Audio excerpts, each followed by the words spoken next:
Class live है। ए hero,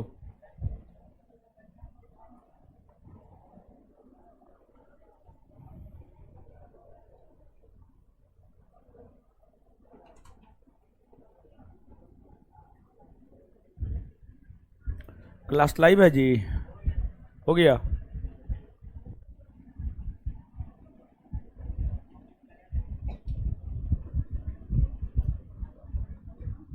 question नहीं लगाए हैं? लगाए हुए? ठीक है।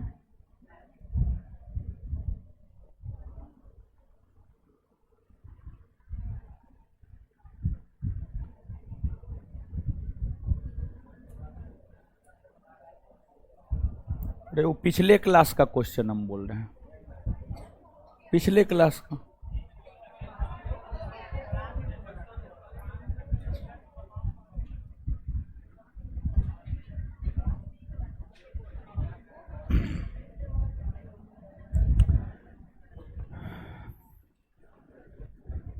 ओ हाँ, हाँ याद आया।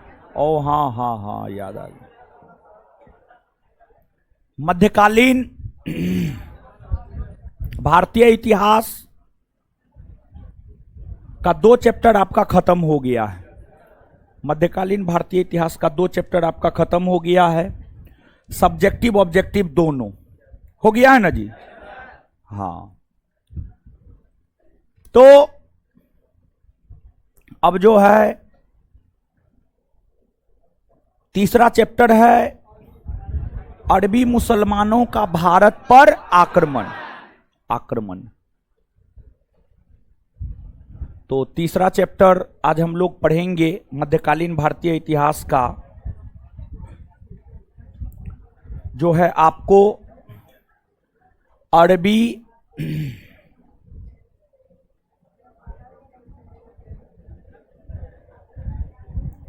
है, हल्ला मत कीजिए, अरबी मुसलमानों का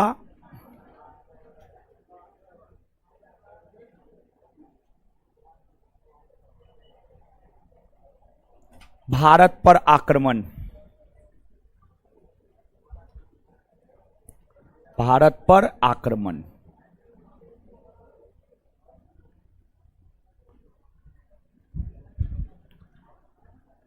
आ जाइए, कमेंट हटा दीजिए। तो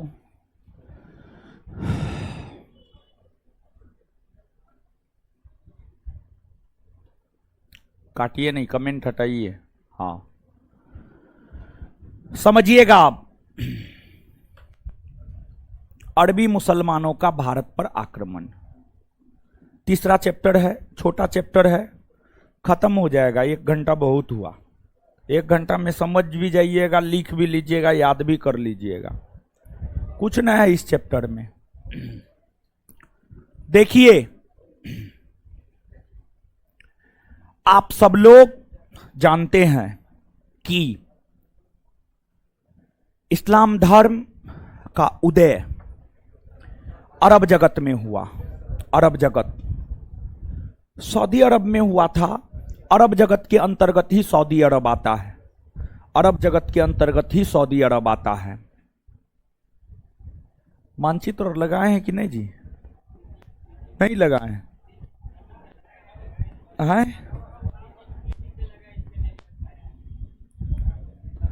अच्छा ठीक है।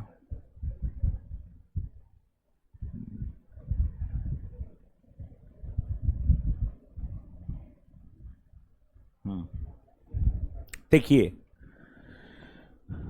ये आपको अरब जगत है, ये आपको अरब जगत है।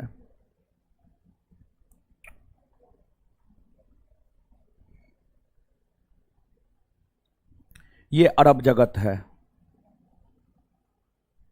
और अरब जगत में ही जो है इस्लाम धर्म का उदय हुआ था। और अरब जगत में इस्लाम धर्म का उदय 7वीं सदी ईस्वी में हुई थी। अरब जगत में इस्लाम धर्म का उदय 7वीं सदी ईस्वी में हुआ था। इस्लाम धर्म के उदय होने के बाद इस्लाम धर्म को मानने वाले, इस्लाम धर्म को मानने वाले लोगों ने इस्लाम धर्म का प्रचार प्रसार करने को लेकर आसपास के भूभागों पर आक्रमण किया।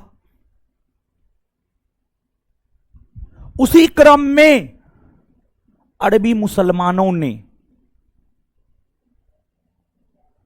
भारत में इस्लाम धर्म का प्रचार प्रसार करने तथा भारत से धन लूटने को लेकर भारत पर आक्रमण किया। मतलब ध्यान से सुनिएगा, प्रश्न यह है कि अरबी मुसलमानों ने भारत पर आक्रमण क्यों किया। प्रश्न यह है कि अरबी मुसलमानों ने भारत पर आक्रमण क्यों किया। तो उसका उत्तर है, अरबी मुसलमान भारत में इस्लाम धर्म का प्रचार प्रसार करना चाहता था और धन लूटना चाहता था, इसलिए अरबी मुसलमानों ने भारत पर आक्रमण किया। अब अरबी मुसलमानों में सबसे पहले जिस अरबी मुसलमान ने भारत पर आक्रमण किया था उसका नाम था उबैदुल्लाह। उसका नाम था उबैदुल्लाह। उबैदुल्लाह उबैदुल्लाह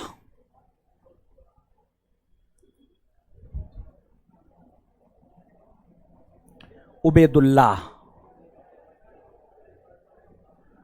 उबैदुल्लाह नामक अरबी मुसलमान ने भारत पर आक्रमण 711 ईस्वी में किया। 711 लेकिन यह असफल हो गया, इसे सफलता नहीं मिली। उबैदुल्लाह के बाद 711 ईस्वी में ही भारत पर आक्रमण बुदेल नामक अरबी मुसलमान ने किया। बुदेल नामक अरबी मुसलमान ने किया। अगर बात बुदेल की करे तो यह भी असफल हो गया। तो 711 ईस्वी में उबैदुल्लाह और बुदेल नामक अरबी मुसलमान ने जो भारत पर आक्रमण किया, ये दोनों असफल रहा। भारत पर आक्रमण करने में सफल होने वाले अरबी मुसलमानों में प्रथम सफल मुस्लिम आक्रमणकारी मोहम्मद बिन कासिम हुए। मोहम्मद बिन कासिम हुए। भारत में सर्वप्रथम जिस अरबी मुस्लिम शासकों को सफलता मिली उसका नाम है मोहम्मद बिन कासिम। मोहम्मद बिन कासिम।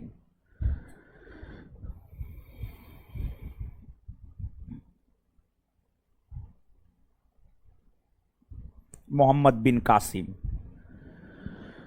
मोहम्मद बिन कासिम ने भारत पर आक्रमण 712 ईस्वी में किया। मोहम्मद बिन कासिम ने भारत पर आक्रमण 712 ईस्वी में किया। 712 ईस्वी में आक्रमण किया और मोहम्मद बिन कासिम ने भारत के उत्तरी पश्चिमी भाग में स्थित सिंध पर आक्रमण किया। सिंध वर्तमान में पाकिस्तान में पड़ता है, लेकिन उस समय पाकिस्तान भारत में पड़ता था और उस समय का जो सिंध था वह भारत में ही पड़ता था। उस समय का जो सिंध था वह भारत में ही पड़ता था। मोहम्मद बिन कासिम भारत के अंतर्गत सिंध पर आक्रमण किया था। सिंध, भारत के उत्तरी पश्चिमी भाग में स्थित सिंध पर आक्रमण किया था। और जब मोहम्मद बिन कासिम सिंध पर आक्रमण किया था तो उस समय सिंध में राजा चच के वंशजों का शासन हुआ करता था। जब मोहम्मद बिन कासिम ने 712 ईस्वी में सिंध पर आक्रमण किया तो उस समय सिंध में राजा चच के वंशजों का शासन हुआ करता था और राजा चच के वंशज के अंतर्गत उस समय सिंध के शासक हुआ करते थे दाहिर। जब मोहम्मद बिन कासिम ने सिंध पर आक्रमण 712 में किया था तो उस समय सिंध के शासक राजा चच के वंशज हुआ करते थे। उनका नाम था दाहिर, उनका नाम दाहिर था। और कहा जाता है कि सिंध की राजधानी उस समय ब्राह्मणवादिया आरोह हुआ करती थी। ब्राह्मणवादिया आरोह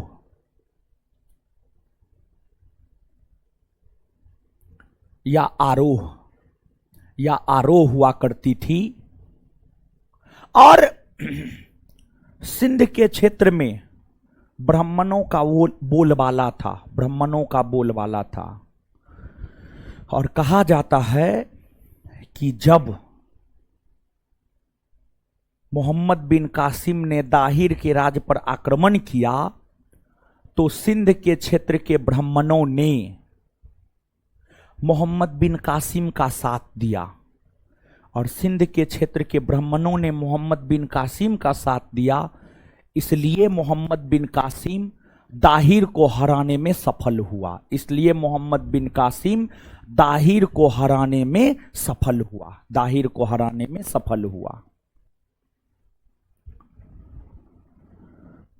दाहिर को पराजित कर दिया मोहम्मद बिन कासिम ने और सिंध पर मोहम्मद बिन कासिम ने कब्जा कर लिया। और सिंध का विजय जो मोहम्मद बिन कासिम ने किया, इस विषय में जानकारी हमें चचनामा नामक साहित्य से मिलती है। मोहम्मद बिन कासिम ने सिंध का विजय किया, इसकी जानकारी हमें चचनामा नामक साहित्य से मिलती है। और जो चचनामा नामक साहित्य है इसकी रचना आपको अली अहमद ने किया है। अली अहमद ने चचनामा नामक साहित्य की रचना किया। अब अगर आप बात सिंध की करेंगे तो सिंध पर जब मोहम्मद बिन कासिम दाहिर को पराजित कर सिंध पर अपना कब्जा कर लिया, सिंध में अपना शासन प्रशासन करने लगा, तो सिंध के क्षेत्र में मोहम्मद बिन कासिम ने एक कर लगाया। और सिंध के क्षेत्र में मोहम्मद बिन कासिम ने जो कर लगाया उस कर को कहा जाता है जजिया कर।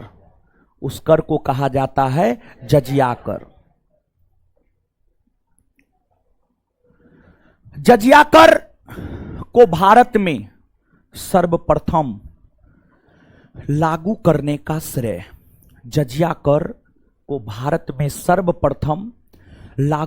का श्रेय मोहम्मद बिन कासिम को जाता है। मोहम्मद बिन कासिम जब जजिया कर लागू किया तो मोहम्मद बिन कासिम ने यह भी घोषणा किया, ब्राह्मणों से जजिया कर नहीं लिया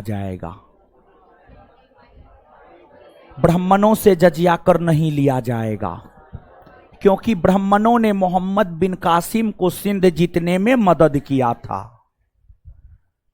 साथ ही साथ मोहम्मद बिन कासिम ने यह भी कहा, बच्चों से, अपाहिजों से, बेरोजगारों से,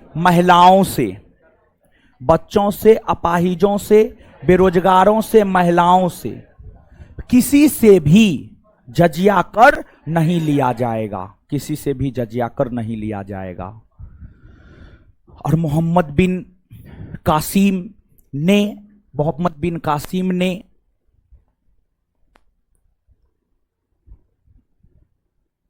ब्राह्मण, बच्चा, महिला, बेरोजगार, अपाहिज से जजिया कर नहीं लिया।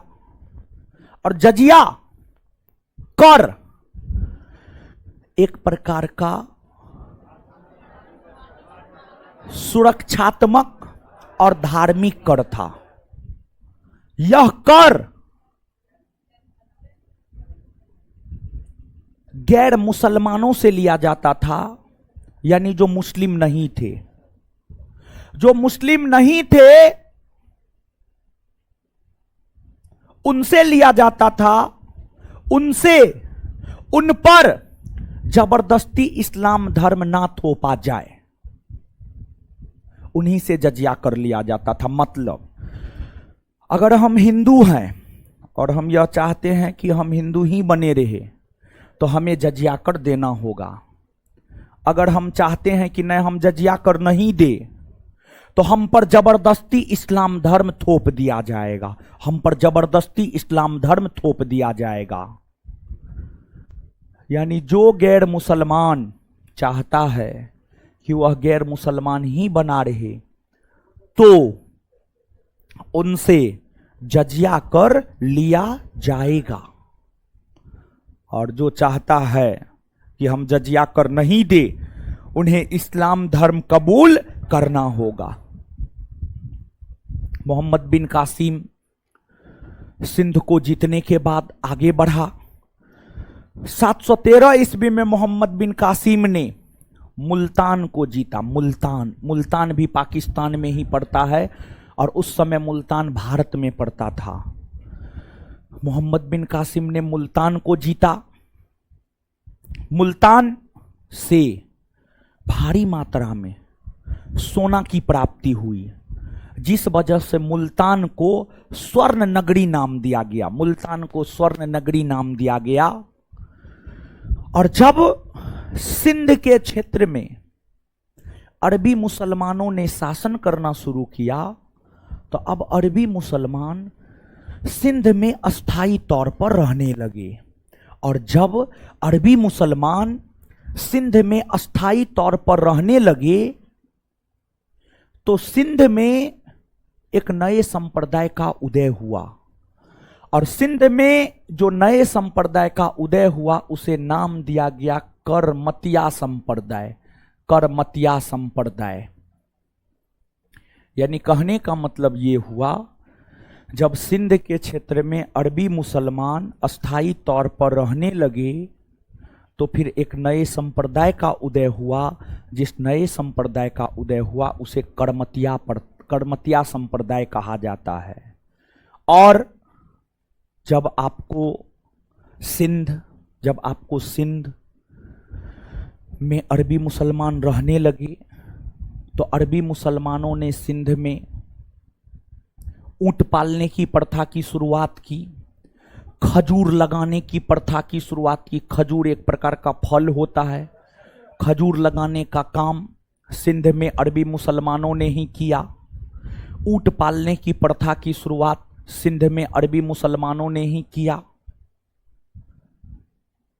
714 ईस्वी में अरब जगत में विद्रोह होने लगे। और जब 714 ईस्वी में अरब जगत में विद्रोह होने लगे तो उस विद्रोह को दबाने के लिए मोहम्मद बिन कासिम को वापस अरब बुलाया गया। 714 ईस्वी में अरब में विद्रोह होने लगे थे। और 714 ईस्वी में अरब में जब विद्रोह होने लगे थे तो उस विद्रोह को दबाने के लिए मोहम्मद बिन कासिम को सिंध से वापस अरब बुलाया गया। जब मोहम्मद बिन कासिम सिंध से वापस अरब जा रहे थे तो रास्ते में ही षड्यंत्र के तहत मोहम्मद बिन कासिम की हत्या कर दी गई। मोहम्मद बिन कासिम की हत्या कर दी गई। मोहम्मद बिन कासिम ने सिंध में अरबी मुसलमानों के शासन की तो स्थापना किया, लेकिन वह शासन रह नहीं पाया ज्यादा दिन तक रह नहीं पाया, तथा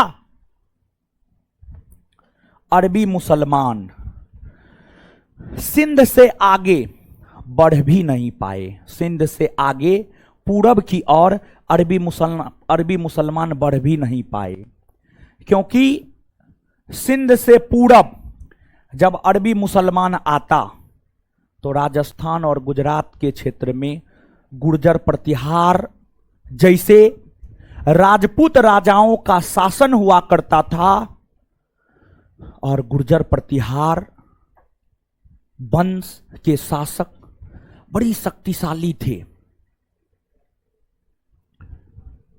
गुर्जर प्रतिहार वंश के शासक बड़ी शक्तिशाली थे, और गुर्जर प्रतिहार वंश के शासकों को पराजित करना अरबी मुसलमानों के लिए आसान नहीं था, जिस वजह से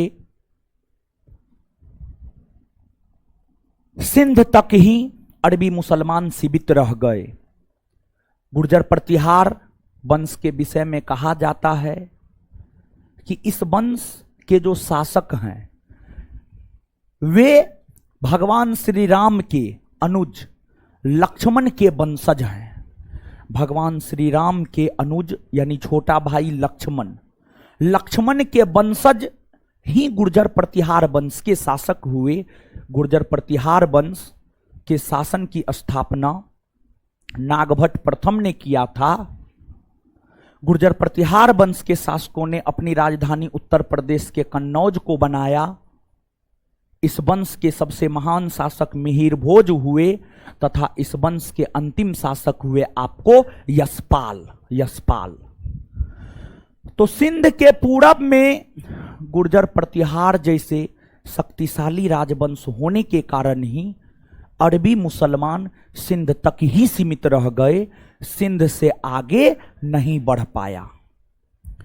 क्या अरबी मुसलमानों ने भारत में इस्लामी सत्ता की स्थापना कर दी या नहीं करी? अरबी मुसलमानों ने भारत में इस्लामी सत्ता की स्थापना नहीं की। भारत में इस्लामी सत्ता की स्थापना करने का श्रेय मोहम्मद गौरी को जाता है, और मोहम्मद गौरी तुर्की मुसलमान था। अर्थात भारत में इस्लामी सत्ता की स्थापना का श्रेय जाता है तुर्की मुसलमान को। अरबी मुसलमान को भारत में इस्लामी सत्ता की स्थापना का श्रेय नहीं जाता है, बल्कि भारत में इस्लामी सत्ता की स्थापना का श्रेय जाता है तुर्की मुसलमान को। क्लियर है? यही है और कुछ नहीं। हाँ, खत्म, इतना ही है, कुछ नहीं है इसमें, बोले तो इतना ही है, समझ गए? अब लिखिए।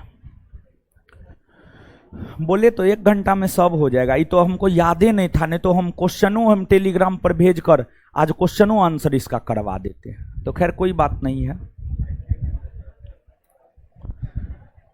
आगे बढ़ जाएंगे। अभी ये खत्म हो जाएगा तो आगे बढ़ जाएंगे, तुर्की मुसलमान का आक्रमण पढ़ाने लगेंगे। ठीक है, चलिए लिखिएगा।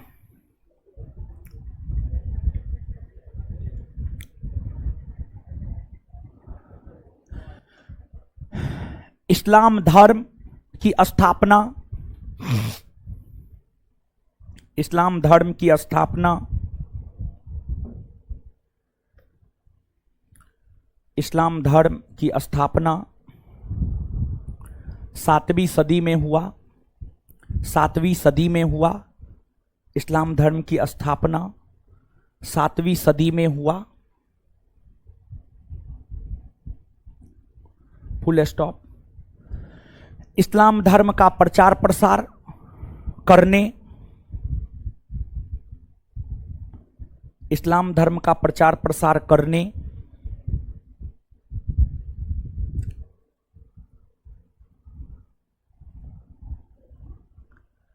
इस्लाम धर्म का प्रचार प्रसार करने तथा धन लूटने तथा धन लूटने को लेकर तथा धन लूटने को लेकर अरबी मुसलमानों ने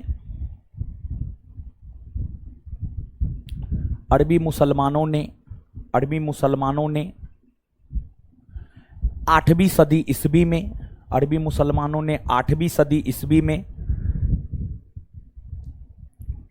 अरबी मुसलमानों ने 8वीं सदी ईस्वी में भारत के उत्तरी पश्चिमी भाग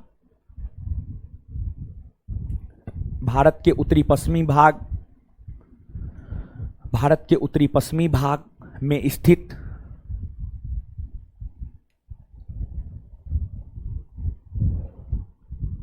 भारत के उत्तरी पश्चिमी भाग में स्थित सिंध पर भारत के उत्तरी पश्चिमी भाग में स्थित सिंध पर आक्रमण किया।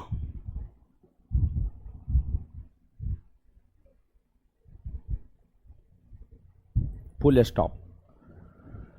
सर्वप्रथम उबेदुल्ला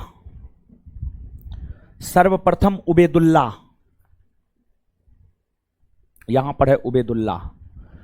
सर्वप्रथम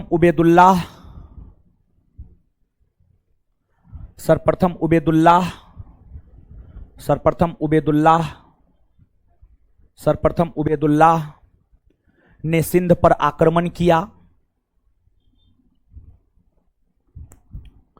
सर्वप्रथम उबेदुल्लाह ने सिंध पर आक्रमण किया।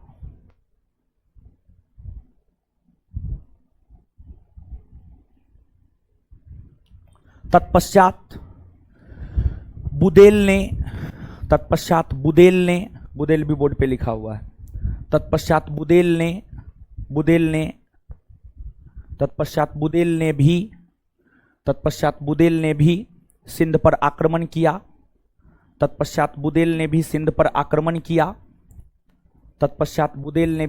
आक्रमण किया।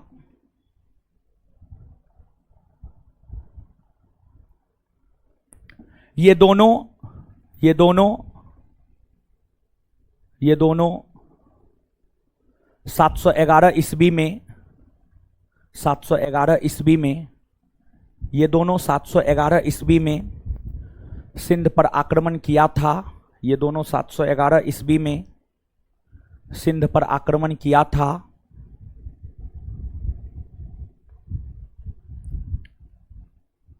ये दोनों 711 ईस्वी में सिंध पर आक्रमण किया था। ये दोनों असफल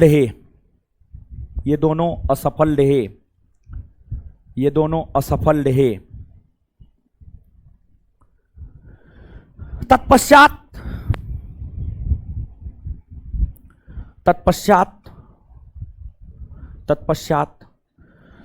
712 ईस्वी में अरबी मुसलमान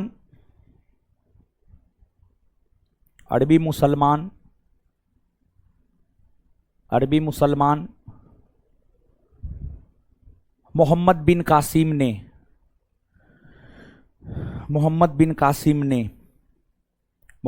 कासिम ने सिंध पर आक्रमण किया।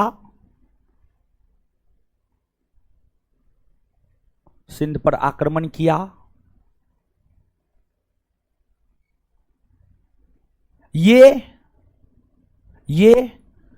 भारत में सफल हुए।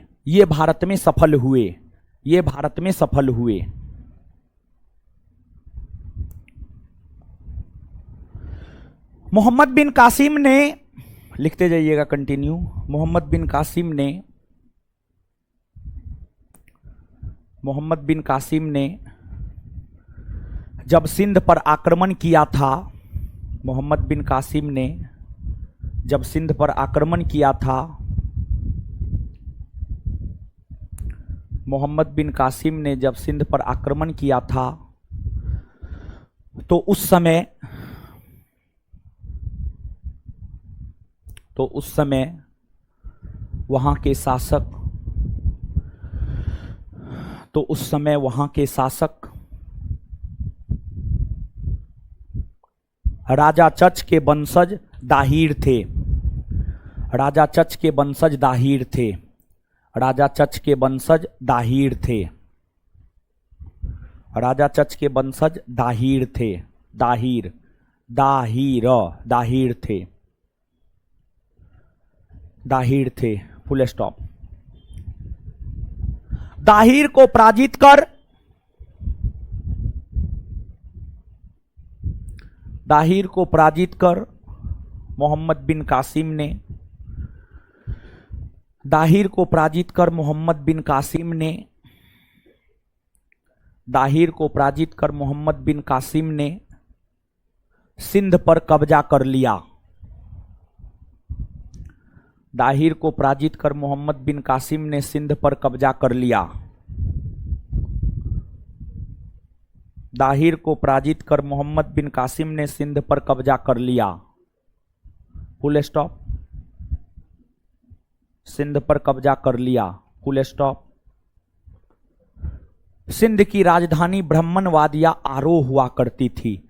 सिंध की राजधानी ब्राह्मणवादिया आरो हुआ करती थी। सिंध की राजधानी ब्राह्मणवादिया आरो हुआ करती थी। सिंध की राजधानी ब्राह्मणवादिया आरो हुआ करती थी।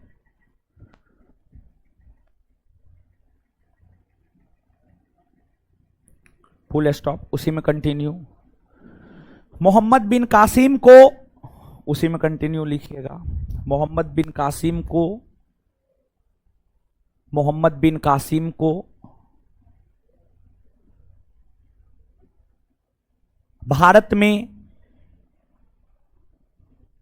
जजिया कर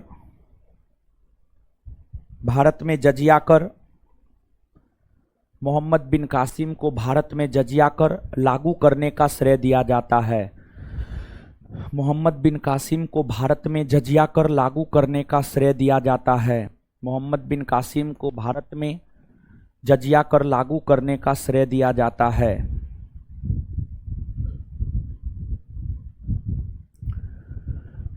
जजिया जजिया जजिया कर जजिया कर एक धार्मिक और सुरक्षात्मक कर था। जजिया कर एक धार्मिक और सुरक्षात्मक कर था। जजिया कर एक धार्मिक और सुरक्षात्मक कर था। जजिया कर एक धार्मिक और सुरक्षात्मक कर था। जजिया कर एक धार्मिक और सुरक्षात्मक कर था। जजिया कर एक धार्मिक और सुरक्षात्मक कर था। सुरक्षात्मक कर था जो गैर मुसलमानों से लिया जाता था। जो गैर मुसलमानों से लिया जाता था। यह कर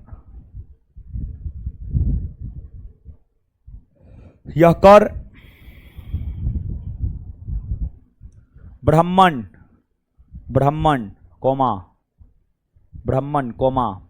महिला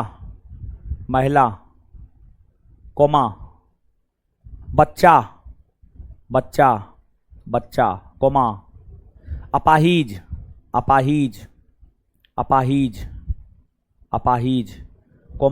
बेरोजगार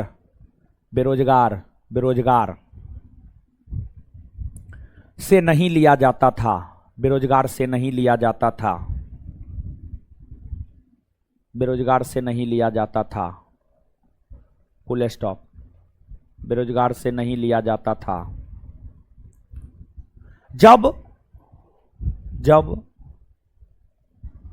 सिंध के क्षेत्र में अरबी मुसलमान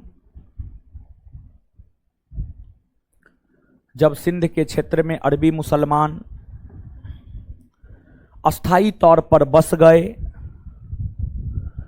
जब सिंध के क्षेत्र में अरबी मुसलमान अस्थायी तौर पर बस गए। जब सिंध के क्षेत्र में अरबी मुसलमान अस्थायी तौर पर बस गए तो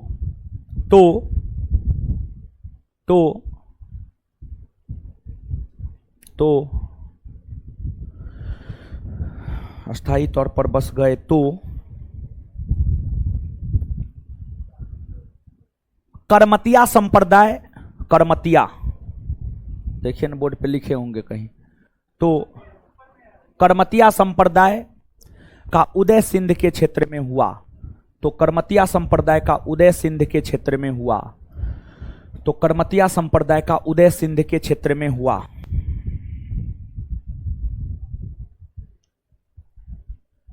तो करमतिया संप्रदाय का उदय सिंध के क्षेत्र में हुआ। Full stop. अरबी मुसलमानों ने ही, उसी में कंटिन्यू, अरबी मुसलमानों ने ही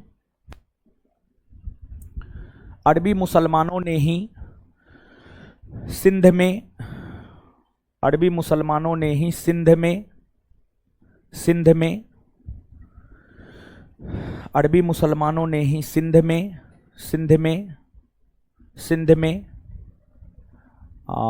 अरबी मुसलमानों ने ही सिंध में ऊंट पालने की प्रथा, ऊंट पालने की प्रथा, ऊंट पालने की प्रथा, ऊंट पालने की प्रथा, कोमा खजूर लगाने की प्रथा,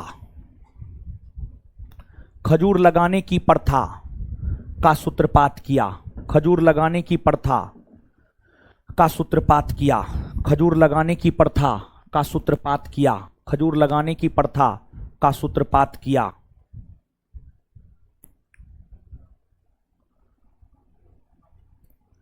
फुल स्टॉप। अरबी मुसलमानों ने, उसी में कंटिन्यू, अरबी मुसलमानों ने सिंध का विजय कर, सिंध का विजय किया, अरबी मुसलमानों ने सिंध का विजय किया। इसकी जानकारी हमें, अरबी मुसलमानों ने सिंध का विजय किया, इसकी जानकारी हमें, इसकी जानकारी हमें चचनामा, चचनामा, चचनामा, चचनामा, इसकी जानकारी हमें चचनामा, चचनामा नामक साहित्य से प्राप्त होती है। चचनामा नामक साहित्य से प्राप्त होती है, जिसके रचयिता अली अहमद हैं, जिसके रचयिता अली अहमद हैं, जिसके रचयिता अली अहमद हैं।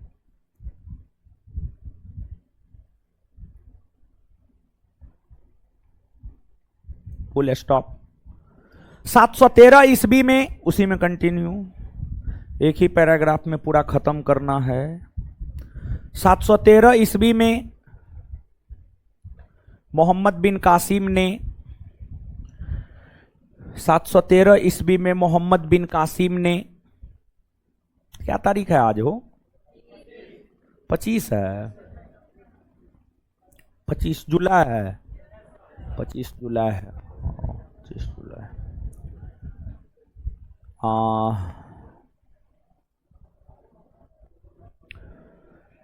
क्या लिखे हीरो, क्या लिखे हैं? 713 ईस्वी में मोहम्मद बिन कासिम ने, मोहम्मद बिन कासिम ने, 713 ईस्वी में मोहम्मद बिन कासिम ने मुल्तान का विजय किया, मुल्तान का विजय किया, मुल्तान, मुल्तान का विजय किया। 713 ईस्वी में मोहम्मद बिन कासिम ने मुल्तान का विजय किया। मुल्तान से भारी मात्रा में, मुल्तान से भारी मात्रा में सोना की प्राप्ति हुई, मुल्तान से भारी मात्रा में सोना की प्राप्ति हुई, मुल्तान से भारी मात्रा में सोना की प्राप्ति हुई, जिस कारण मुल्तान को स्वर्ण नगरी कहा गया, जिस कारण मुल्तान को स्वर्ण नगरी कहा गया, जिस कारण मुल्तान को स्वर्ण नगरी कहा गया, जिस कारण मुल्तान को स्वर्ण नगरी कहा गया, जिस कारण मुल्तान को स्वर्ण नगरी कहा गया। Full stop. अरबी मुसलमान, हां उसी में, अरबी मुसलमान सिंध से पूरब, सिंध से पूरब नहीं बढ़ सका। अरबी मुसलमान सिंध से पूरब नहीं बढ़ सका। अरबी मुसलमान सिंध से पूरब नहीं बढ़ सका क्योंकि सिंध के पूर्वी भाग में, क्योंकि सिंध के पूर्वी भाग में गुर्जर प्रतिहार राजपूत वंश का शासन था। क्योंकि सिंध के पूर्वी भाग में गुर्जर प्रतिहार राजपूत वंश का शासन था। गुर्जर प्रतिहार राजपूत वंश का शासन था जो काफी शक्तिशाली था, जो काफी शक्तिशाली था, जो काफी शक्तिशाली था। इस वंश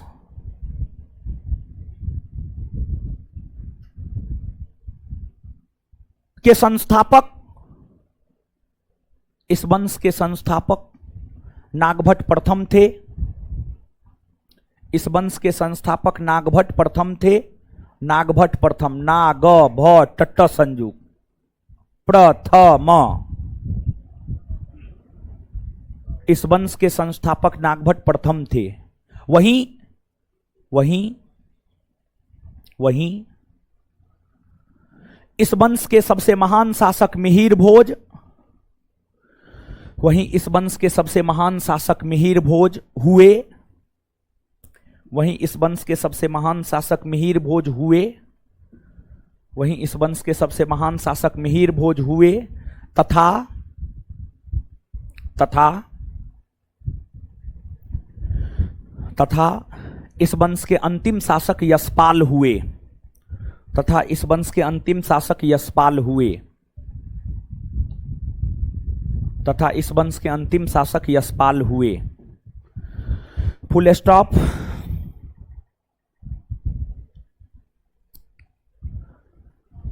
सात सौ 14 ईस्वी में अरब जगत में संकट की स्थिति उत्पन्न हो गई। 714 ईस्वी में अरब जगत में विद्रोह होने लगे। उसी में कंटिन्यू। 714 ईस्वी में 714 ईस्वी में अरब जगत में 714 ईस्वी में अरब जगत में 714 ईस्वी में अरब जगत में विद्रोह 714 ईस्वी में अरब जगत में विद्रोह होने लगे। उस विद्रोह को दबाने के लिए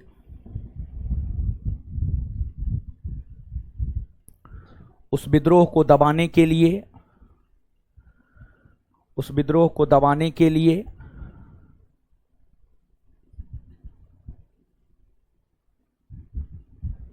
मोहम्मद बिन कासिम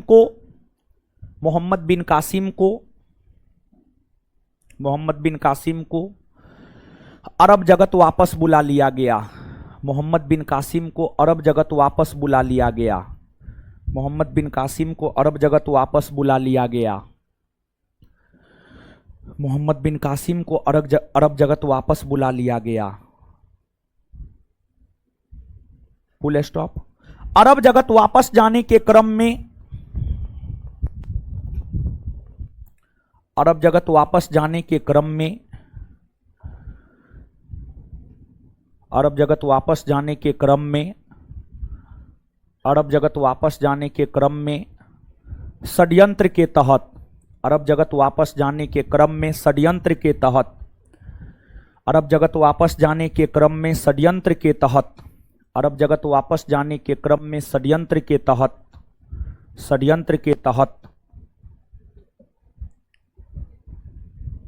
मोहम्मद बिन कासिम का रास्ते में हत्या कर दिया गया। मोहम्मद बिन कासिम का रास्ते में हत्या कर दिया गया।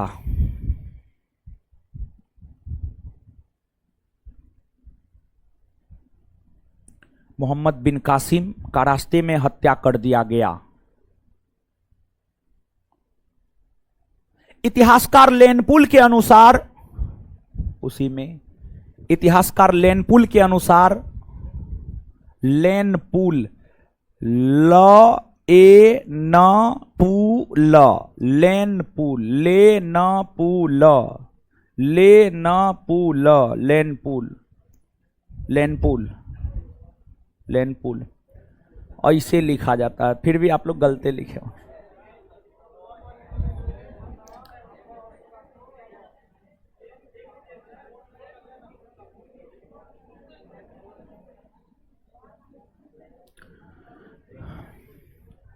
इतिहासकार लेनपुल के अनुसार, इतिहासकार लेनपुल के अनुसार अरबी मुसलमानों का भारत पर आक्रमण, इतिहासकार लेनपुल के अनुसार अरबी मुसलमानों का भारत पर आक्रमण, अरबी मुसलमानों का भारत पर आक्रमण एकमात्र घटना मात्र, एकमात्र एकमात्र घटना बनकर रह गया, एकमात्र घटना बनकर रह गया, एकमात्र घटना बनकर रह गया। इसका कोई ऐतिहासिक महत्व नहीं था। एकमात्र घटना बनकर रह गया, इसका कोई ऐतिहासिक महत्व नहीं था, इसका कोई ऐतिहासिक महत्व नहीं था, इसका कोई ऐतिहासिक महत्व नहीं था। खत्म हो गया। पढ़िए, पढ़िए जितना लिखाए हैं, पढ़िए जल्दी। सबको बोले हैं, बतियाने नहीं बोले हैं, लड़की सब इधर उधर देखने नहीं बोले हैं, पढ़ने बोले हैं। ऑनलाइन वाले लोग आप लोग को भी पढ़ने बोल रहे हैं, और लड़का आप लोग को भी बतियाने नहीं बोले हैं, पढ़ने बोले हैं। मोबाइल चलाने नहीं बोले हैं, पढ़ने बोले हैं। पढ़िए, मोबाइल चूड़ देंगे लेकर के, पता कर लीजिएगा। सुबह 8 से 10 में मोबाइल चूड़ दिए, अब पैसों नहीं दिए फिर।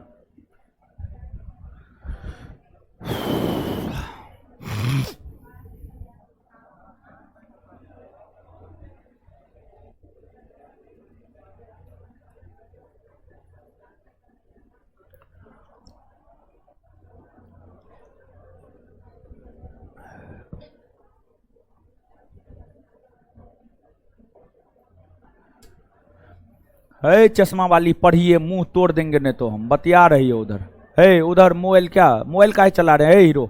लड़की के पीछे दूसरा बेंच और सबसे कोना में काहे मोबाइल चला रहे हैं? आपका लाइट जल रहा है, मार खा लीजिएगा आप। पढ़ने बोले हैं, पढ़िए।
है वो साइकिल वाला नहीं आ रहा है, हो नहीं आ रहा, का है?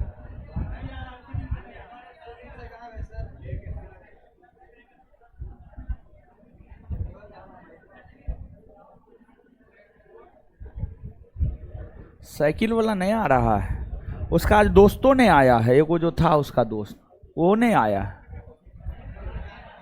अब साइकिल चोरी होने पर नहीं देंगे पैसा उसे, जब भागिए जाता है तो काहे देंगे, क्या है कि ना?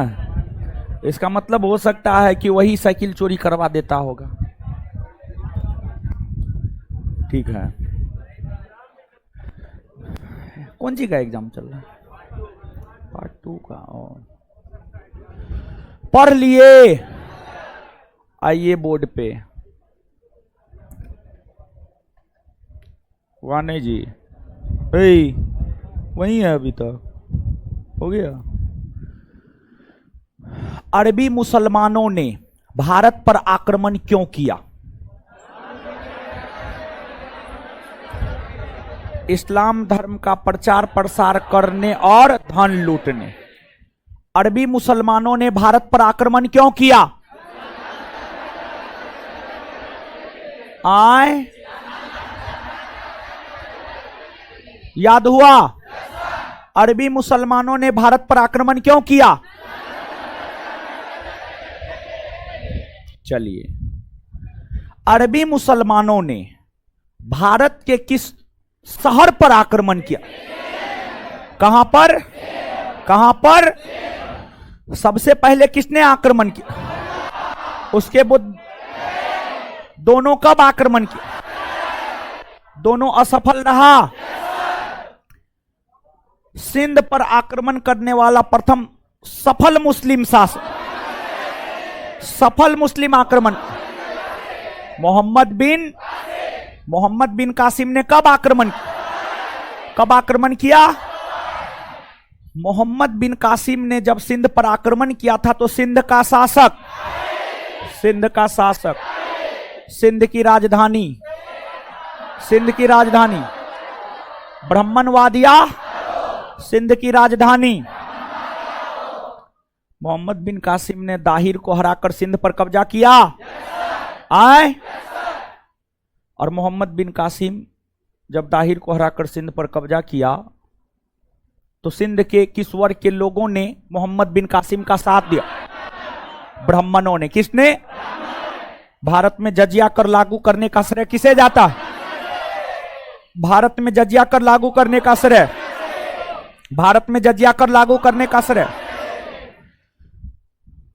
जजिया धार्मिक कर था, सुरक्षात्मक कर था, ब्राह्मणों से लिया जाता था, बच्चों से, अपाहिजों से, महिला से, बेरोजगार से नहीं ना लिया जाता था।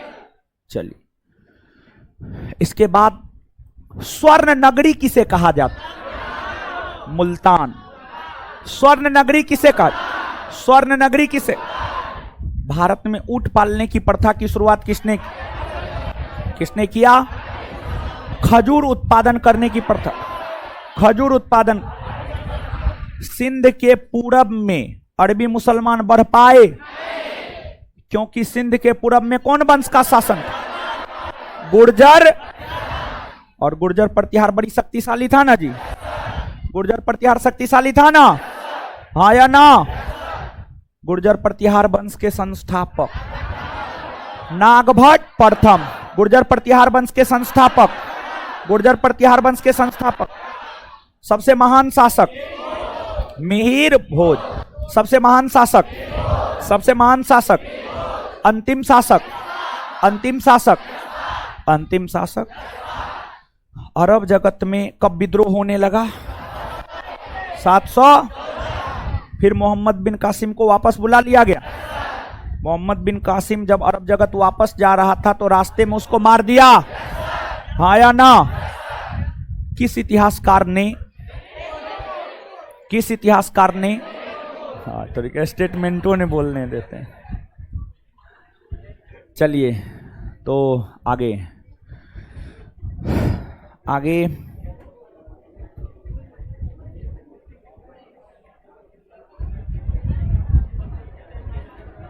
अरबी मुसलमानों ने सिंध का विजय किया, इसकी जानकारी कौन साहित्य से मिलती?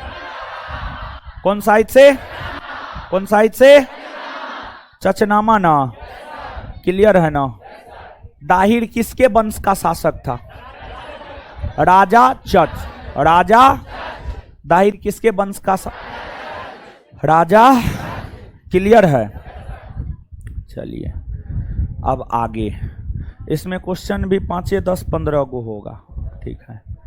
आगे हेडिंग मारिए, तुर्की मुसलमानों का भारत पर आक्रमण। खैर अब 6:30 बज गया, अब क्वेश्चन आंसर करवा देते हैं।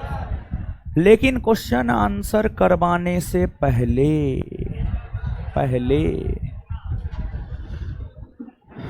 क्या बोले थे? चैप्टर नंबर 1 और चैप्टर नंबर 2 मध्यकालीन भारतीय इतिहास का याद करके आना है। आए हैं? मम्मी कसम कौन कौन आए हैं याद करके? चलिए इतने लोग हैं, लड़का लोग का संख्या ठीके ठाक है। अच्छा गिरा लीजिए, स्पेशली लड़की में बताइए कौन कौन आई है याद करके, अब पता चलेगा। ये सब कोहिनूर हीरा है।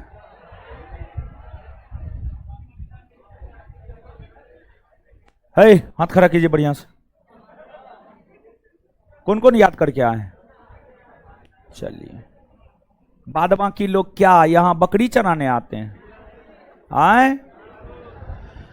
चलिए दीजिए चैप्टर 1 और 2 का ऑब्जेक्टिव क्वेश्चन दीजिए हमको। याद करके आए हैं या नहीं आए, हम आपका ठेका थोड़े लिए, हम तो आपको याद अभी करवा देंगे तुरंते 2 मिनट में। चलिए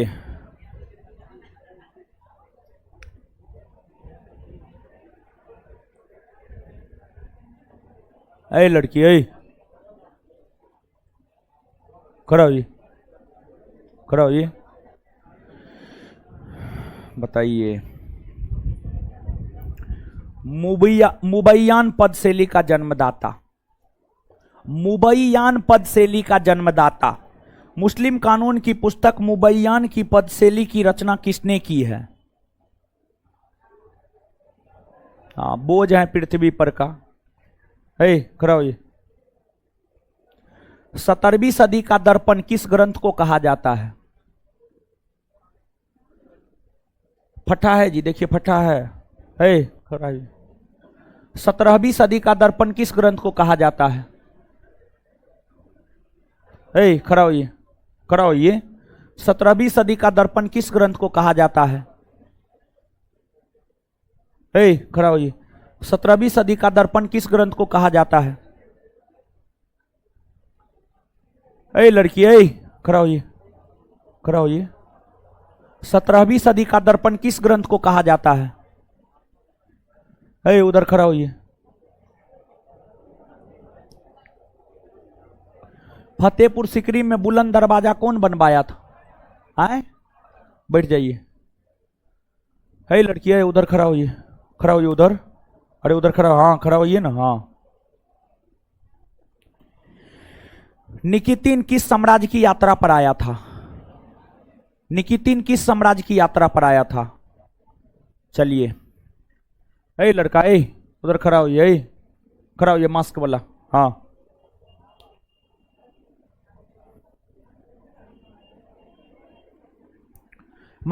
महाभारत का बांग्ला भाषा में प्रथम अनुवाद किसने किया?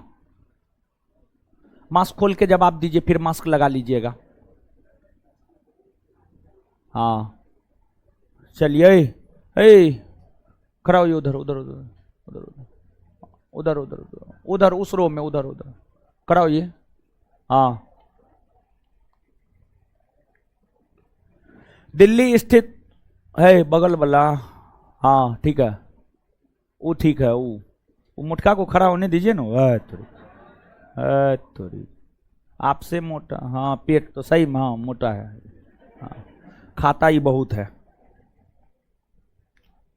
पढ़ता नहीं है, खाता है सिर्फ। दिल्ली स्थित सुल्तानगढ़ी अथवा नासरुद्दीन के मकबरे का निर्माण किसने करवाया? खा खा के मोटा गया है सब। फटा कहाँ है जी? हाँ। कितना बढ़िया से बोले थे कि नहीं बोले थे? बीच में रविवार भी ना था ना? तब मार का कमी है सिर्फ। हटिए नहीं।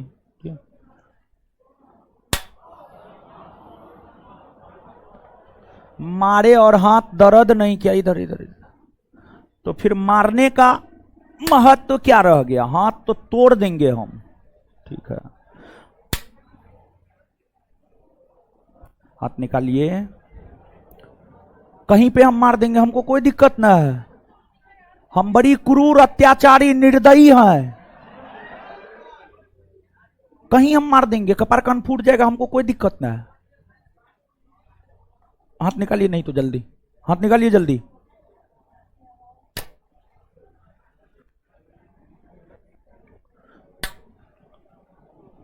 चलिए, बोतल हटाइए, बोतल हटाइए। एकदम खा खा करके मोटा गया है ये सब।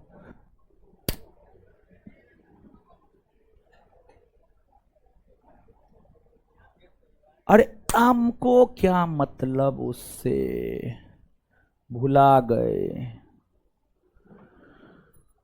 है लड़की, है खड़ा हो।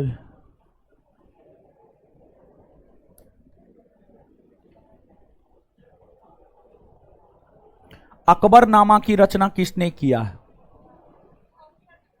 हाँ, अकबरनामा की रचना किसने किया है? आए? गुलबदन बेगम। अच्छा,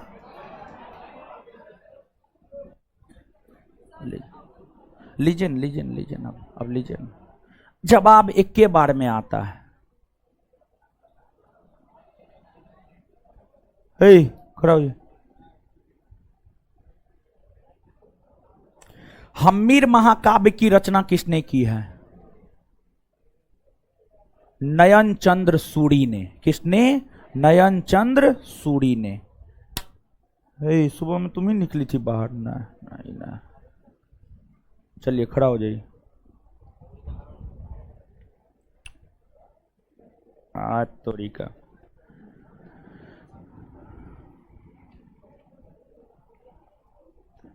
मुंतखाब उल्लुआब किसकी रचना? बैठ जाइए। है लड़की, है खड़ा होइए, खड़ा होइए, खड़ा होइए।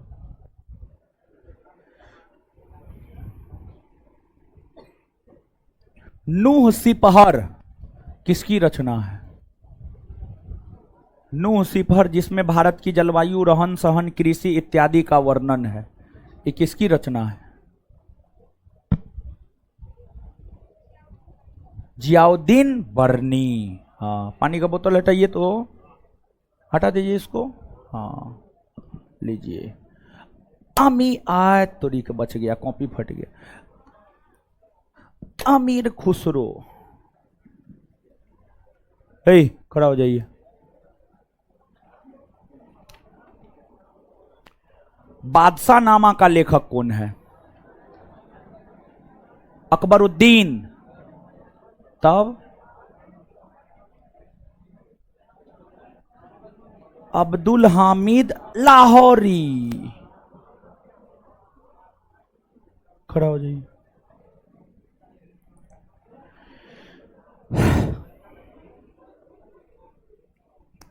तूती नामा के रचनाकार कौन है?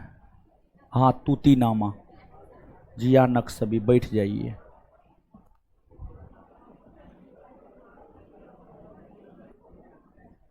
हे खड़ा होइए।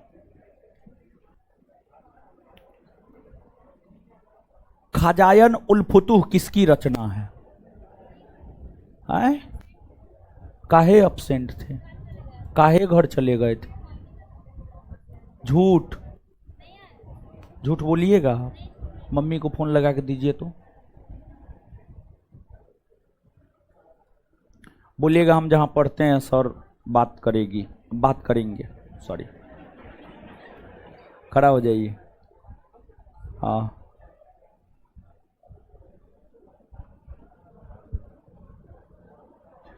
फतवाए जहांदारी के रचयिता, फतवाए जहांदारी के रचयिता,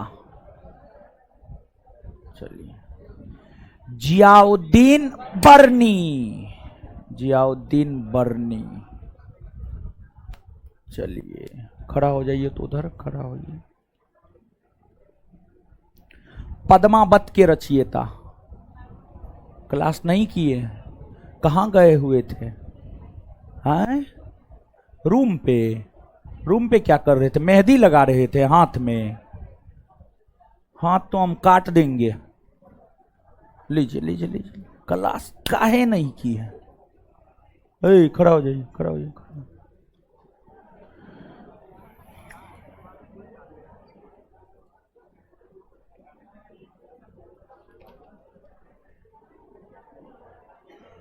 पुराणों का अध्ययन करने वाला प्रथम मुसलमान।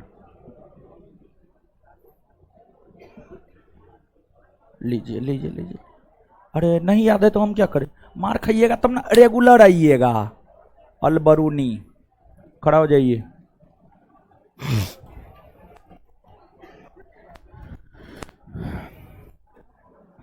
ट्रेवल्स इन इंडिया किसकी रचना है?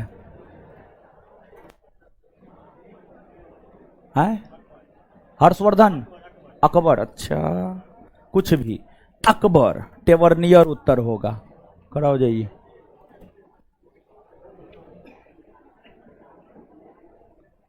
शाहनामा के रचयिता। कितना आसान क्वेश्चन है। फिर दोषी, फिर दोषी। पढ़ते एकदम नहीं है जी, है? खड़ा हो जाइए। काहे एब्सेंट थे? हैं? अच्छा बैठिए, खड़ा हो जाइए। इस्लामी दुनिया का सबसे बुद्धिमान मूर्ख बादशाह किसे कहा जाता है? इस्लामी दुनिया का सबसे बुद्धिमान मूर्ख बादशाह किसे कहा जाता है?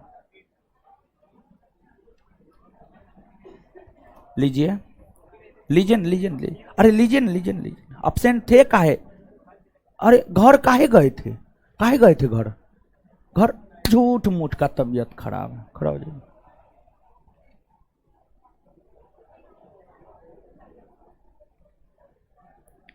प्रथम मुस्लिम कवि कौन था जिसने हिंदी शब्दों का खुलकर प्रयोग किया?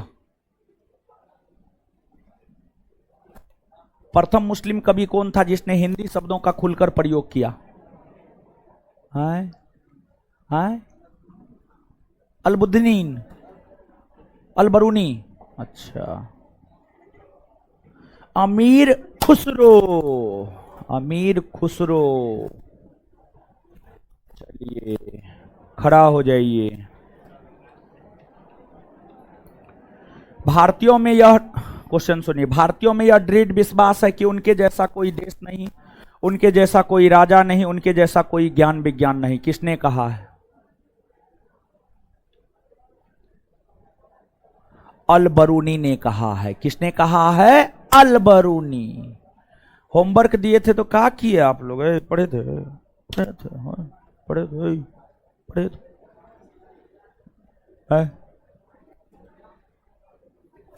एकदम नहीं पढ़ते हैं आप लोग। चलिए, क्या जी फोन लगा आपका? लग गया, बात कर रहे हैं? क्या वो नहीं लगा फोन? नहीं उठाई है? बात किए आप? दीजिए, मम्मी को दे रहा है। चलिए चलिए चलिए चलिए चलिए, उधर पैर कीजिए ना जी।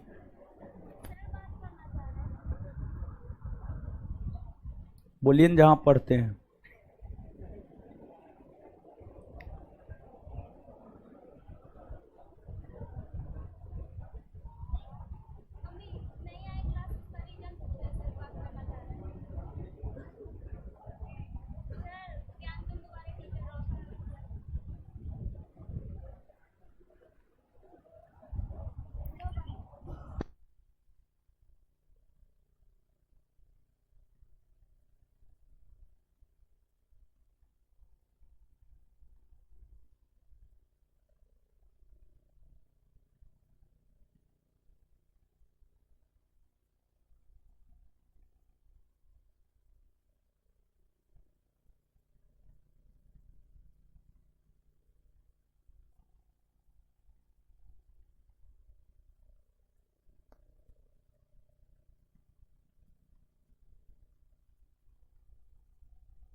चलिए पढ़ा लिखा कीजिए, आप लोग क्या बोलेंगे अब, जबकि पिछले क्लास में बोल दिए थे कि जो है आपको पढ़ना है, याद करके आना है। चैप्टर 1 और चैप्टर 2 जो है आपको याद करके आना है। फिर भी पता नहीं आप लोग किस मिट्टी के बने हुए हैं कि एकदम सोच लिए हैं याद नहीं करना है। आप खड़ा रहिए, आपको नहीं मारे हैं तो कुछ ना कुछ तो सजा मिलेगा ना, खड़ा रहिए थोड़ा देर। चलिए अब जो है आगे जो है अगले क्लास का होमवर्क है आपका, चैप्टर नंबर 3 जो आज पढ़ाए हैं, ये पूरा लाइन बाय लाइन होठ पे रहना चाहिए। अगले क्लास में भी हम पूछेंगे, और चैप्टर 1 और 2 भी पूछेंगे, और चैप्टर 3 भी पूछेंगे। और अगले क्लास में हम आने से पहले जो है आपको टेलीग्राम चैनल पर तीसरा चैप्टर का ऑब्जेक्टिव भेज देंगे, आप बना करके आइएगा। अगले क्लास में जब हम आएंगे तो चैप्टर नंबर 3 का ऑब्जेक्टिव करवा देंगे, और फिर चैप्टर 4 की शुरुआत करेंगे, तुर्की मुसलमानों का भारत पर आक्रमण। बात समझ में आया? अब प्राचीन भारतीय इतिहास का क्वेश्चन हम लोगों को करना है, तो इस सेशन को काटिए या इसी सेशन में करवाना है? इसी में करवाना है। चलिए ठीक है, इसी सेशन में करवा रहे हैं। तो प्राचीन भारतीय इतिहास का ऑब्जेक्टिव क्वेश्चन निकाल लीजिए, जहां तक करवा दिए हैं वहां से आगे बढ़ेंगे। ठीक है, याद है ना आपको कि प्राचीन भारतीय इतिहास का क्वेश्चन बाकी है? तो प्रत्येक दिन प्राचीन भारतीय इतिहास का क्वेश्चन करवाते हैं ना। कभी कभी नहीं भी हो पाता है, जैसे पिछले क्लास में नहीं हो पाया था ना। हाँ, तो आ जाइए, मौर्य काल का क्वेश्चन चल रहा था, आ जाइए।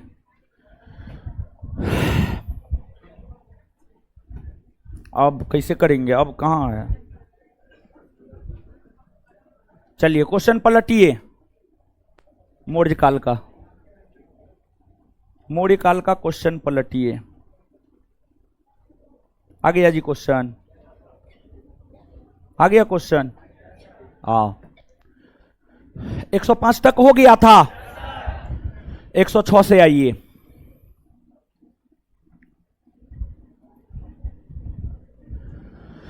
निम्नलिखित में किसने चतुरंग बल को मौर्य सैन्य व्यवस्था का प्रमुख बताया?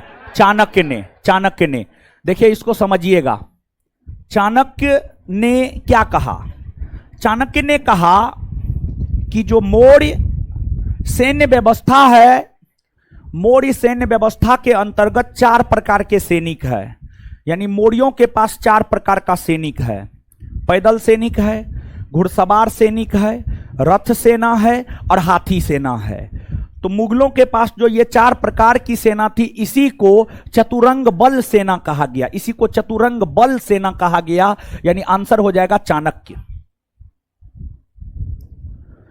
चंद्रगुप्त की सेना को किसने डाकुओं का गिरोह कहा? चंद्रगुप्त की सेना को डाकुओं का गिरोह जस्टिन ने कहा। किसने कहा? तो चंद्रगुप्त की सेना को डाकुओं का गिरोह किसने कहा? जस्टिन। कौटिल्य ने मौर्य सैन्य व्यवस्था को किस श्रेणी में विभाजित किया? देखिए, कौटिल्य ने मौर्य सैन्य व्यवस्था को 3 भागों में बांटा। पुश्तैनी सेना, भाटक सेना, नगरपालिका सेना।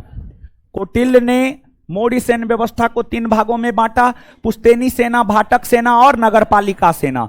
अर्थात आंसर हो जाएगा उपर्युक्त में सभी। अर्थशास्त्र में किस तरह या प्रकार के न्यायालय की चर्चा है? धर्मस्थीय और कंटक शोधन। कौटिल्य के अर्थशास्त्र में 2 प्रकार के न्यायालय की चर्चा है, एक धर्मस्थीय और दूसरा कंटक शोधन। बात अगर धर्मस्थीय न्यायालय की करेंगे तो यहां पर दीवानी मामलों की सुनवाई होती है, और कंटक शोधन न्यायालय में फौजदारी मामलों की सुनवाई होती है। फौजदारी मामलों की सुनवाई होती है। यानी इस प्रकार इसका उत्तर हो जाएगा डी, ए और बी दोनों। निम्नलिखित कथनों पर विचार कीजिए। धर्मस्थीय न्यायालय द्वारा दीवानी तथा विवाह संबंधी विवादों का निपटारा होता है। हाँ, होता है, सही है।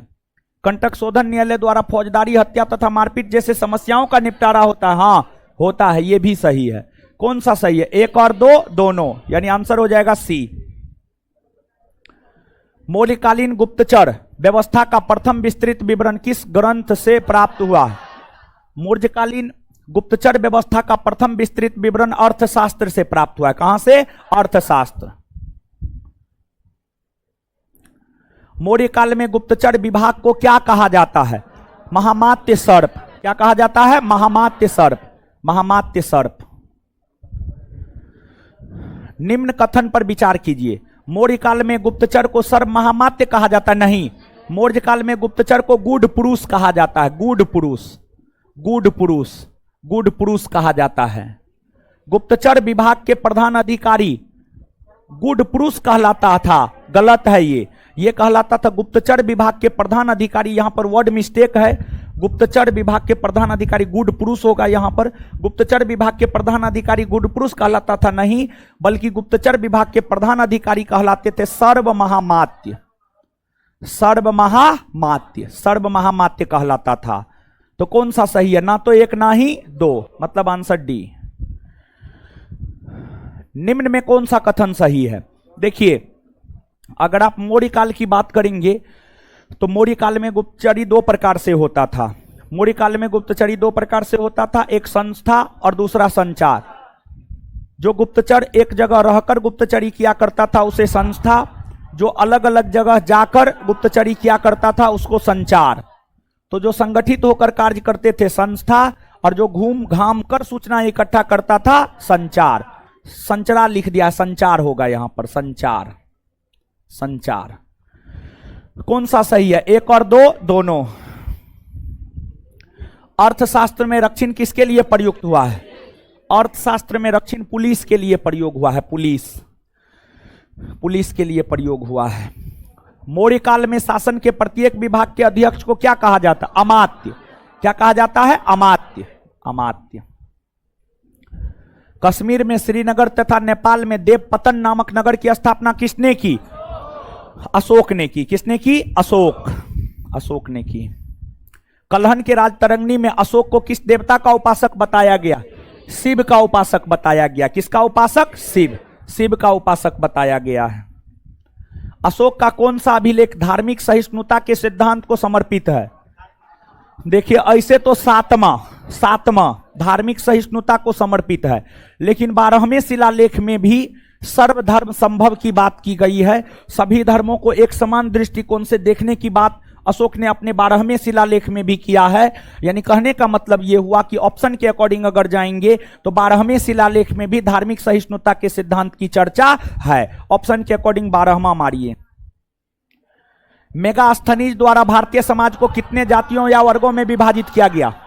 मेगास्थनीज ने भारतीय समाज को 7 जाति या वर्ग में विभाजित किया है। उसमें किसान, अहीर, निरीक्षक, सभासद, सैनिक, सैनिक और कारीगर तो बोलना दिए, नहीं बोले, कारीगर और दार्शनिक, दार्शनिक, यही 7 आता था, तो 7 होगा उत्तर। मेगास्थनीज ने भारतीय जनता को 7 वर्गों में विभाजित किया। निम्नलिखित में से कौन सा वर्ग मेगास्थनीज की सूची में नहीं था? दार्शनिक था, हाँ था। कृषक, किसान, हाँ था। सैनिक था, दास नहीं था। आंसर बी, दास नहीं था। मेगास्थनीज द्वारा विभाजित 7 वर्गों में किसकी संख्या सर्वाधिक थी? किसान। किसकी संख्या सर्वाधिक? किसान, किसान की संख्या सर्वाधिक थी, किसान। बोध ग्रंथ त्रिपिटक में कितने प्रकार के दासों का उल्लेख है? बोध ग्रंथ त्रिपिटक में 4 प्रकार के दासों का उल्लेख। कितने? 4 प्रकार के दासों का उल्लेख है, 4। कौटिल्य ने अर्थशास्त्र में कितने प्रकार के दासों का उल्लेख किया है? कौटिल्य ने अर्थशास्त्र में 9 प्रकार के दासों का उल्लेख किया है। 9 प्रकार के दासों का उल्लेख किया है। मौर्य काल में दासों को सबसे अधिक उपयोग किस कार्य में किया जाता था? कृषि कार्य में। किसमें? कृषि कार्य में किया जाता था। मौर्यकालीन सामाजिक व्यवस्था में कौन सी कुप्रथा का प्रचलन नहीं था? सती प्रथा का प्रचलन नहीं था। सती प्रथा का प्रचलन नहीं था। सती प्रथा का प्रचलन नहीं था। निम्नलिखित में किसके अनुसार भारत में दास प्रथा का प्रचलन नहीं था? देखिए, ध्यान दीजिएगा। मौर्य काल की अगर आप बात करेंगे तो कुछ विद्वान दास प्रथा को लेकर यह कहते हैं कि मौर्य काल में दास प्रथा का प्रचलन था, और कुछ विद्वान दास प्रथा को लेकर यह कहते हैं कि मौर्य काल में दास प्रथा का प्रचलन नहीं था, जिसमें मेगास्थनीज और एस्ट्रेबो, ये दोनों विद्वान का मानना है कि मौर्य काल में दास प्रथा का प्रचलन नहीं था। तो मेगास्थनीज और एस्ट्रेबो दोनों ने यह माना है कि मौर्य काल में दास प्रथा का प्रचलन नहीं था, अर्थात आंसर डी हो जाएगा, ए और बी दोनों। मौर्यकालीन सामाजिक जीवन को जानने का प्रमुख स्रोत क्या है? मौर्यकालीन सामाजिक जीवन को जानने का स्रोत कौटिल्य का अर्थशास्त्र, मेगास्थनीज का इंडिका। कौटिल्य का अर्थशास्त्र, मेगास्थनीज का इंडिका। समझ गए? तो आंसर हो जाएगा डी, ए और बी दोनों, डी, ए और बी दोनों। नेक्स्ट, अर्थशास्त्र में विवाह विच्छेद के लिए किस शब्द का प्रयोग किया जाता? अर्थशास्त्र में विवाह विच्छेद के लिए यानी तलाक के लिए, विवाह विच्छेद मतलब तलाक, तलाक के लिए जो है मोक्ष शब्द आया था। और कौटिल्य के अर्थशास्त्र में इस बात का विवरण था कि मौर्य काल में महिला अपने पति से मोक्ष ले सकती थी यानी तलाक ले सकती थी, और उसका पति अपने पत्नी से मोक्ष ले सकता था, यानी महिला और पुरुष दोनों को तलाक लेने का अधिकार था, दोनों को मोक्ष लेने का अधिकार था, तलाक लेने का अधिकार था। Answer A. निम्न में कौन सा कथन सही है? मौर्य काल में स्वतंत्र रूप से जीवन यापन करने वाली विधवा को छंदवासिनी कहा जाता था। हाँ, छंदवासिनी कहा जाता था, सही है। मौर्य काल में पुलिस को गणिकाध्यक्ष कहा जाता, पुलिस को रक्षीन कहा जाता था, गणिकाध्यक्ष नहीं कहा जाता था, गलत है ये। देखिए, मौर्य काल में वेश्यावृत्ति प्रथा का प्रचलन था। मौर्य काल में स्वतंत्र रूप से वेश्यावृत्ति करने वाली महिलाएं रूपा जीवा कहलाती थी, और जो वेश्यालय होता था, वेश्यालय का निरीक्षण करने वाला जो प्रधान अधिकारी होता था उसी को गणिकाध्यक्ष कहा जाता था। तो मौर्य काल में पुलिस को गणिकाध्यक्ष नहीं बल्कि पुलिस को रक्षीन कहा जाता था। वहीं मौर्य काल में वेश्यालय के प्रधान को गणिकाध्यक्ष कहा जाता था। कौटिल्य ने संभ्रांत घरों की स्त्रियों को अनिष्कासिनी कहा है। देखिए, कौटिल्य ने अर्थशास्त्र में लिखा है कि मौर्य काल में संभ्रांत यानी अच्छे घर की महिलाएं, संभ्रांत यानी अच्छे घर की महिलाएं घर से बाहर नहीं निकलती थी। अच्छे घर की महिलाएं घर से बाहर नहीं निकलती थी, यहां तक कि सूर्य को भी दर्शन नहीं देती थी। कौटिल्य ने अपने अर्थशास्त्र में लिखा है उस प्रकार की जो महिलाएं हुआ करती थी उसी को अनिष्कासिनी कहा गया। उसी को क्या कहा गया? अनिष्कासिनी, अनिष्कासिनी कहा गया है। समझ गए? तो ये सही है। संभ्रांत यानी अच्छे घरों की महिलाएं घर से बाहर नहीं निकलती थी, उसको अनिष्कासिनी कहा गया। हाँ, सही है। कौन कौन सही है? एक और तीन। देखिए, एक और तीन। देखिए, क्लास में बहुत सारी लड़की, देखिए लड़की को क्लास में, देखिए लड़का तो कुछ पहन के आ जाए कोई दिक्कत नहीं है, ठीक है। अभी नहीं कि अब कल से आप हाफी पेंट पहन के आ जाइएगा, ऐसा भी नहीं करना है, ठीक है। लेकिन लड़की लोग से हम किसी किसी क्लास में देखिए पहनना, ओढ़ना, खाना पीना, ये सब आपका व्यक्तिगत स्वतंत्रता है, इस पर कोई रोक नहीं लगा सकता। आपको जो पहनना है, जो खाना है, जैसे रहना है आप रहिए, लेकिन फिर भी हर जगह का अपना एक मर्यादा होता है। तो क्लासरूम का भी अपना एक मर्यादा होता है। तो ऐसे क्लासरूम में लड़की सब तो सब भी ही बन करके आती है, इसमें कोई शक नहीं है। लेकिन फिर भी एक मेरा शिकायत है लड़कियों से स्पेशली कि आप लोग दुपट्टा लेके आइए, ठीक है। चाहे आप कुछ भी पहनते हैं उससे मतलब नहीं है, लेकिन दुपट्टा सर पे जरूर रखना चाहिए, समझ गए।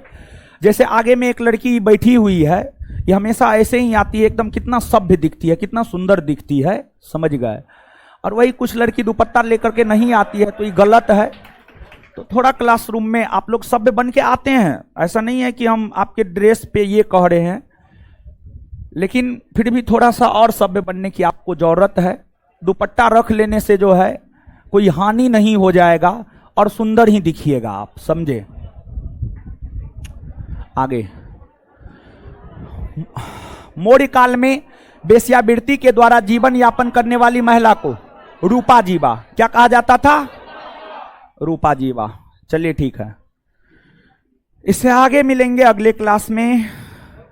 हमको निकलने दीजिए, एक भी लड़का नहीं निकलेगा, हमको निकलने दीजिए तब निकलिएगा, नहीं तो हम आ रहे हैं, कूट देंगे, अभी कुटाई हो जाएगा आपका। और नहीं तो रुक जाइए। है इस लड़का को पकड़िए, तो इसको पकड़िए, पकड़िए इसको, पकड़िए इसको। आ रहे हैं, रुकिए हम। हाँ, धन्यवाद सभी लोगों का।